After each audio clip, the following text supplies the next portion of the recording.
আসসালামু আলাইকুম। আশা করছি সকলে ভালো আছেন। আজ নিয়ে আসলাম ডিম, সুজি এবং ময়দা দিয়ে দারুণ স্বাদের তেল পিঠা বা পোয়া পিঠার রেসিপি। দেখে বুঝতে পারছেন কতটা নরম তুলতুলে, আর একবার খেলে বারবার খেতে ইচ্ছা করবে। তবে রেসিপিটা দেখে নিই। প্রথমে আমি এখানে নিয়েছি 1 কাপ মতো ময়দা।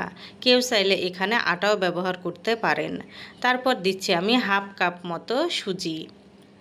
এখানে চিকন দানা বা মোটা দানা সুজিটা ব্যবহার করতে পারেন। তারপরে দিচ্ছি আমি সামান্য একটু লবণ, আর দিচ্ছি আমি স্বাদ অনুযায়ী 1/2 কাপ মতো চিনি। চিনিটা আপনারা কম বা বেশি করে নিতে পারেন। এখন কুসুম গরম পানি দিয়ে আমি এই মিশ্রণটা মিশিয়ে নিব। আর যেহেতু সুজি দেওয়া আছে সেহেতু এখানে কুসুম গরম পানিটা ব্যবহার করতে হবে। অল্প অল্প পানি দিয়ে আমি খুব ভালোভাবে মথে নিব এই ময়দাটাকে। সময় নিয়ে এই ময়দাটাকে মথে নিতে হবে। প্রায় আমি 10 মিনিটের মতো মথে নিয়েছি। তারপরে এই পর্যায়ে আমি দিচ্ছি একটা ডিম। ডিমটা যদি কেউ পছন্দ না করেন তবে ডিমটা বাদ দিতে পারেন।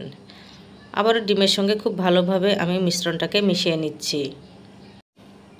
রেসিপিটার যদি কোনো অংশ ভালো লেগে থাকে তবে প্লিজ এখনও যারা একটা লাইক দেননি, একটা লাইক দিয়ে ভিডিওটা কন্টিনিউ করবেন। এখন আমি ভালোভাবে মিশ্রণটা মিশিয়ে 10 মিনিটের মতো রেস্টে রেখে দিলাম। 10 মিনিট পর ফিরে আসলাম। মিশ্রণটা অনেকটাই ঘন হয়ে গেছে, যেহেতু সুজি আছে সুজিতে পানিটা টেনেছে। হাতের কাছে কারো ব্লেন্ডার থাকলে এ পর্যায়ে আপনারা ব্লেন্ডার করে নিতে পারেন, এতে তেল পিঠাগুলো খুব ফুলকো হয়। আর না থাকলে আপনারা প্রায় 10 মিনিটের মতো এটাকে খুব ভালোভাবে মথে নেবেন। 10 মিনিট মথে নিলে কিন্তু এই পোয়া পিঠাগুলো দারুণ ফুলকো হবে। আজকে আমি ব্লেন্ডার করে পোয়া পিঠাগুলো বানিয়ে দেখাবো। সেম একই পাত্রে আমি মিশ্রণটাকে ঢেলে নিচ্ছি। মিশ্রণটা ঠিকঠাক একদম ঘনত্ব আছে, আপনারা দেখে বুঝতে পারছেন। আর এই পর্যায়ে কতটা ঠিক আছে আপনাদের দেখাচ্ছি। চামচটা উল্টো করে ধরে আমি দাগ কাটছি। দাগটা কিন্তু দেখুন সঙ্গে সঙ্গে মিলে যাচ্ছে না, একদম ব্যাটারটা ঠিক আছে। আর আগে থেকে আমি তেল বসিয়ে দিয়েছি। তেলটা যখন খুব ভালোভাবে গরম হয়ে আসবে তখন আমি একটা ডালের চামচ দিয়ে ব্যাটারটা দিব। আর সামান্য একটু করে তেল ছিটিয়ে দিলে দেখুন পোয়া পিঠাগুলো কতটা সুন্দর ফুলছে। এভাবে বানালে আপনাদের যে কারো পোয়া পিঠাগুলো কিন্তু দারুণ হবে। আমি 2 রকমভাবে আজকে পোয়া পিঠাগুলো বানিয়ে দেখাবো।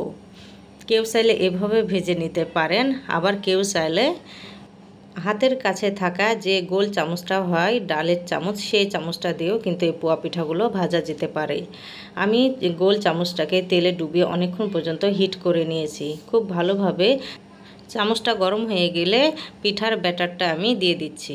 আর এইভাবে তেলের উপর ডুবিয়ে রাখতে হবে, আর একটু ঝাঁকিয়ে দিলে দেখুন কতটা ফুলকো হচ্ছে। আর এমনিতে চামচটা তখন ছেড়ে যাবে যখন পিঠাটা ফুলে উঠবে। এই অবস্থায় মিডিয়াম আঁচে রেখে আমি পিঠাগুলোকে ভেজে নিচ্ছি। একটা পিঠা দেখুন কতটা সুন্দর ফুলকো হয়েছে। আর আবারও একটা পিঠা তুলে নিয়ে চামচটাকে আবারও তেলে ডুবিয়ে কিছুক্ষণ হিট করে নিব। আপনাদের খুব ভালোভাবে বোঝানোর জন্য আমি আরেকটা পিঠা ভেজে দেখাচ্ছি। খুব ভালোভাবে যখন চামচটা গরম হয়ে গেছে তখন আমি আবারও তেলের পিঠাটা বানিয়ে নিচ্ছি। দেখুন কতটা ফুলছে। আর যখন ফুলে উঠবে চামচটা এমনিতেই ছেড়ে দিবে।